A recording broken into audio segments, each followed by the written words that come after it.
अनि अर्को गुण चाहिँ नम्रता।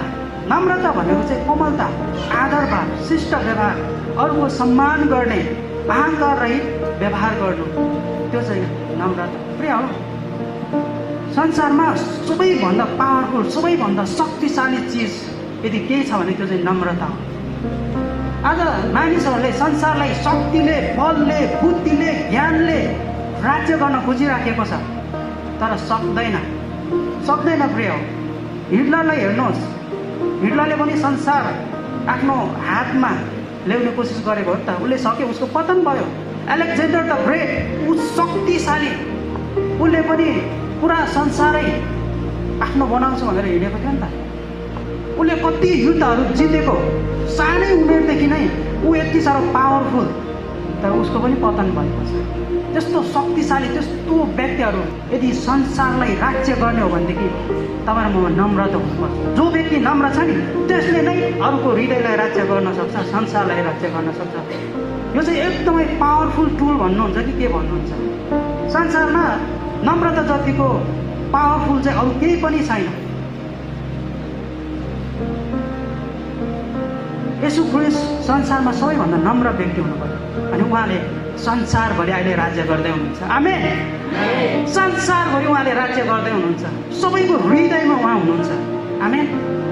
अझ कति विश्वासीहरू छन् संसारभरि, तपाईँले हेर्नुहोस्। नम्रता चाहिँ एकदमै शक्तिशाली चिज हो।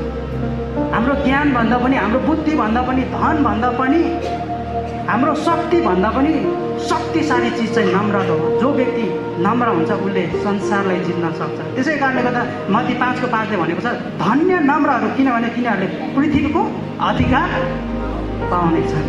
आमेन, आमेन। अनि येशू ख्रीष्टले पापीहरूलाई पनि नम्रताले व्यवहार गर्नु र भन्नुभयो, हे सबै थाकिएका र बोझले दबिएका हो, म कहाँ आऊ, म तिमीहरूलाई विश्राम दिनेछु। मेरो जुवा आफू माथि ल्याऊ र मसँग सिक, किनभने म विनम्र र कोमल हृदयको छु, अनि तिमीहरूले आफ्ना आत्मामा विश्राम पाउनेछ, किनकि मेरो जुवा सजिलो छ र मेरो भारी हलुको छ। आमेन।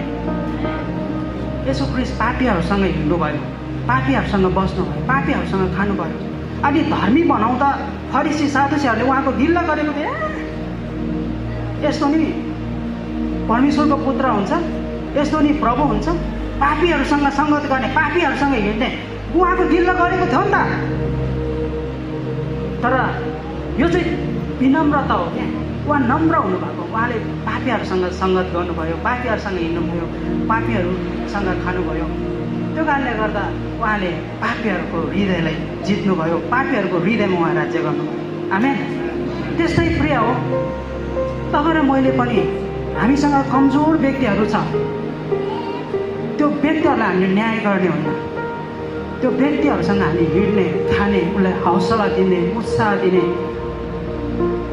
यदि हामी यसरी जिउँछौँ भने, आफूलाई नम्र बनाउँछौँ, उसले तपाईँको लागि खराब गर्छ, खराब बोल्छ, तपाईँको कुरा काट्छ भने पनि तपाईँ उसँग गएर बस्दिने, उसको राम्रो गरिदिने, उसलाई राम्रो व्यवहार गर्ने गऱ्यो भने उसको हृदयमा तपाईँ मैले राज्य गर्न सक्छौँ, उसको हृदयलाई जित्न सक्छौँ, ऊ परिवर्तन भएर फर्किन्छ।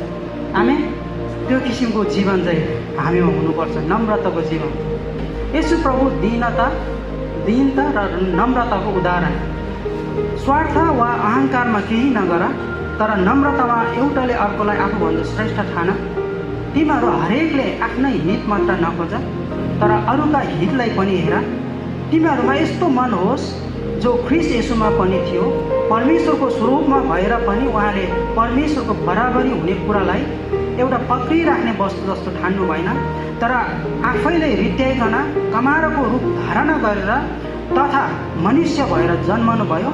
स्वरूपमा मानिस जस्तै भएर आफैले होच्याउनु भयो र मृत्यु समय अर्थात् क्रुसको मृत्यु समय आज्ञाकारी रहनुभयो।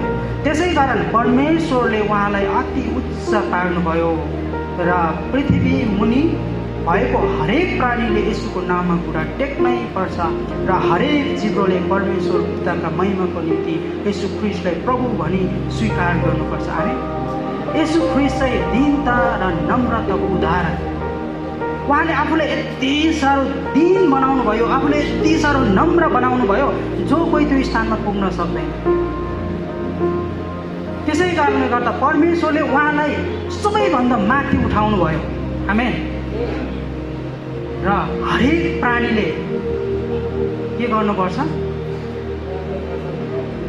स्वर्गमा, पृथ्वीमाथि र पृथ्वीमुनि भएको हरेक प्राणीले उहाँको नाममा कुरा टेक्नै पर्छ।